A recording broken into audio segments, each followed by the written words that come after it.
नमस्कार दोस्तों, learn पावनम संस्कृतम channel पर आपका स्वागत है। मित्रों, सेठ को शिक्षा एक बहुत ही अच्छी शिक्षाप्रद कहानी है। एक बहुत धनी सेठ था। वह सुबह जल्दी उठकर नदी में स्नान करके घर आकर नित्य नियम करता था। ऐसे वह रोजाना नहाने नदी पर आता था। एक बार एक अच्छे संत विचरते हुए वहां घाट पर आ गए। उन्होंने कहा, सेठ राम राम। वह बोला नहीं तो बोले, सेठ राम राम। ऐसे दो तीन बार बोलने पर भी सेठ राम राम नहीं बोला। सेठ ने समझा कि कोई मंगता है, इसलिए कहने लगा, हट हट, चल हट यहाँ से।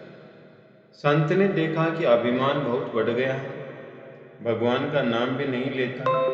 मैं तो भगवान का नाम लेता हूँ और ये हट हट कहता है। इन धनी आदमियों के वहम रहता है कि हमारे से कोई कुछ मांग लेगा, कुछ ले लेगा, इसलिए धनी लोग सबसे डरते रहते हैं।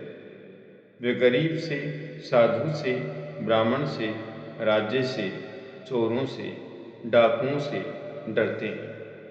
अपने बेटा पोता ज्यादा हो जाएंगे तो धन का बंटवारा हो जाएगा, ऐसे भी डर लगता है उन्हें। संत ने सोचा कि इसे ठीक करना है। जो वे वैसे ही सेठ बन गए और सेठ बनकर घर पर चले गए। कौन चले गए? संत वैसा ही सेठ बन गया और उस सेठ के घर पर चला गया। दरबार ने कहा कि आज आप जल्दी कैसे आ गए? तो उन्होंने कहा कि एक बहुरूपिया मेरा रूप धर के वहां आ गया था। मैंने समझा कि वह घर पर जाकर कोई गड़बड़ी नहीं कर दे, इसलिए मैं जल्दी आ गया। जल्दी कौन आया?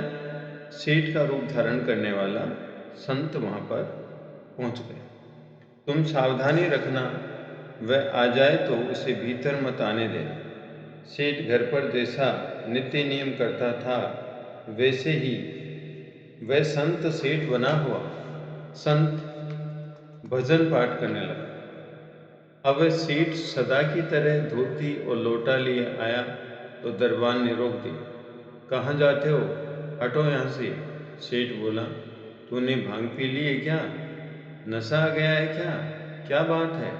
तू नौकर है मेरा और मेरा मालिक बनता है। दरबान ने कहा, हट यहाँ से, नहीं जाने दूंगा भीतर। सेठ ने छोरों को आवाज दी, आज इसको क्या हो गया?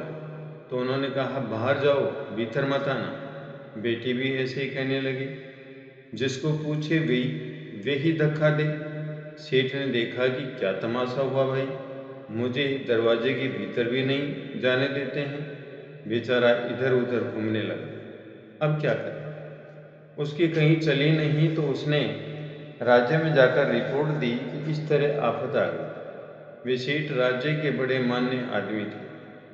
राजा ने उनको जब इस हालत में देखा तो कहा, आज क्या बात है? लोटा धोती किसे कहाँ लिए जा रहे हो? तो वह बोला, कैसे कैसे? क्या महाराज, मेरे घर में कोई बहुरूपिया बनकर घुस गया और मुझे निकाल दिया बाहर। राजा ने कहा, चार घोड़ों की बग्गी में आया करते थे, आज आपकी ये दशा। राजा ने अपने आदमियों से पूछा, कौन है वह? जाकर मालूम करो। घर पर खबर गई तो घर वालों ने कहा कि अच्छा, वह राज्य में पहुंच गया, बिल्कुल नकली आदमी है वह। हमारे सेठ तो भीतर विराजमान है। राजा को जाकर कहा कि वे तो घर में अच्छी तरह से विराजमान है। राजा ने कहा, सेठ को कहो कि राजा बुलाते हैं। अब सेठ चार घोड़ों की बग्गी लगाकर ठाट बाट से जैसे जाते थे वैसे ही पहुंचे और बोले, अन्नदाता क्यों याद फरमाया, क्या बात है? राजा जी बड़े चकराए कि दोनों एक से दिख रहे हैं, पता कैसे लगे? मंत्रियों से पूछा तो वे बोले, साहब असली सेठ का कुछ पता नहीं लगता। तब राजा ने पूछा, आप दोनों में असली और नकली कौन है? तो कहा, परीक्षा कर लो। जो संत सेठ बने हुए थे उन्होंने कहा, बही लाओ। बही में जो लिखा हुआ है वह हम बता देंगे। वही मंगाई गई। जो सेठ बने हुए संत थे उन्होंने बिना देखे ही कह दिया कि अमुक अमुक वर्ष में अमुक मकान में इतना खर्चा लगा, इतना घी लगा, अमुक के ब्याह में इतना खर्च हुआ, ये हिसाब अमुक बही में अमुक जगह लिखा हुआ है। वह सब का सब मिल गया। सेठ बेचारा देखता ही रह गया। उसको इतना याद नहीं था। इससे ये सिद्ध हो गया कि वह सेठ नकली। तो कहा कि इसे दंड दो, पर संत के कहने से छोड़ दिया। दूसरे दिन वह धोती लोटा लेकर गया। वहां वही संत बैठे थे। उस सेठ को देखकर संत ने कहा, राम राम।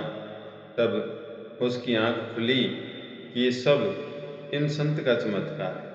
संत ने कहा, तुम भगवान का नाम लिया करो, हर एक का तिरस्कार अपमान मत किया करो। जाओ, अब तुम अपने घर जाओ। वह सेठ सदा की तरह चुपचाप अपने घर आ गया। इसलिए कहा गया है कि अहंकारम परित्यज्य सम्मानम प्राप्यते। अहंकार त्यागने से ही सम्मान प्राप्त होता है। धन्यवाद।